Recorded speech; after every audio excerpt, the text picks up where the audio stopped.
रहीम अस्सलाम वालेकुम। आज मैं आपके लिए एक चने की रेसिपी लेकर आई हूँ। जो लोग नाश्ते में सालन खाते हैं उनके लिए बेस्ट रेसिपी है और बच्चों को भी बहुत पसंद आने वाली है।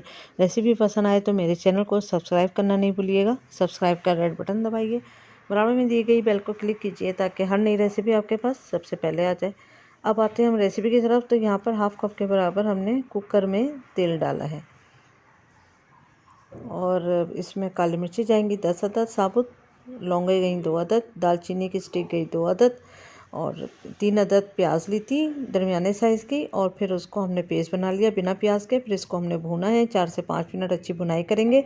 और आप देख सकते हैं ऑयल हो गया है सेपरेट, तो ये बहुत अच्छे से पक गई है प्याज। अब बाकी चीज़ें ऐड करते हैं। लहसुन अदरक का पेस्ट गया 2 टेबल स्पून, इसको भी हमने 1 से 2 मिनट तक अच्छे से फ्राई करना है। उसके बाद हल्दी पाउडर 1 टीस्पून, धनिया पाउडर 2 टीस्पून, लाल मिर्चों का पाउडर 1.5 टीस्पून। ये डालने के बाद भी हमने 1 से 2 मिनट इसकी भुनाई करनी है। जब अच्छी तरह से भुनाई हो जाए 1 से 2 मिनट, थोड़ा सा पानी ऐड कर देंगे ताकि लगे नहीं नीचे। उसके बाद इसमें हमने 1.5 टीस्पून नमक डाला। नमक जायके के हिसाब से भी डाल सकते हैं।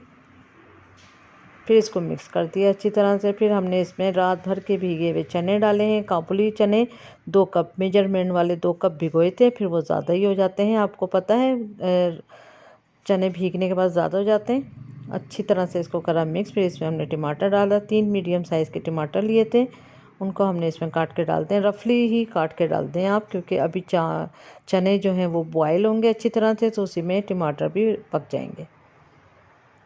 थोड़ा सा करें इसको मिक्स। उसके बाद हमने इसमें 3 गिलास के बराबर हमने इसमें पानी डाल देना है। प्रेशर लगा दें। देखें आधे घंटे के बाद पानी भी खुश्क हो चुका है। अच्छी तरह से चमचा चला लें ताकि टमाटर जो है अच्छी तरह मिक्स हो जाएं। ये देखें बिल्कुल स्मूथ सा हो गया है। अब इसमें हम पानी डाल देंगे। अब इतना पानी डालें आप जितना आपको ज़रूरत हो। उसके बाद इसको हमने बॉयल करने के लिए रख दिया है पानी को। इतनी देर में ये बॉयल होता है। हमने एक पैन में 2 टेबल स्पून ऑयल लिया है। ऑयल अच्छा गर्म हो जाए तो हम इसमें बॉयल अंडे जो हैं वो छील के फ्राई करेंगे, तो वो बहुत अच्छे से इसका कलर चेंज हो जाता है, बहुत अच्छे लगते हैं। यहाँ मैंने 6 अदद अंडे लिए, आप अपने हिसाब से ले सकते हैं कम और ज़्यादा। मुझे 6 की ज़रूरत थी तो मैंने 6 ही डाले हैं।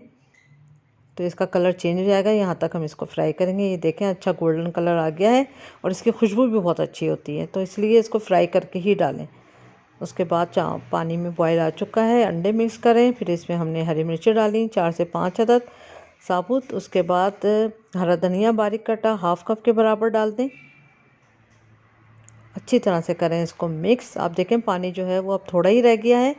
जितना पानी आपको चाहिए आप उतना ही रख सकते हैं। इसको ढकेंगे, ढक के 5 मिनट के बाद सर्व करेंगे ताकि हरा धनिया हरी मिर्चों की खुशबू भी इसमें आ जाए। गार्निश के लिए अगेन हरा धनिया डाल लें। बहुत ज़बरदस्त सी रेसिपी रेडी है। पराठों, पूरी और घर की रोटी के साथ खाएं, बहुत मज़ा दुबाला हो जाएगा। Thank you for watching. दुआओं में याद रखें, अपना ख्याल रखें। अल्लाह हाफिज़।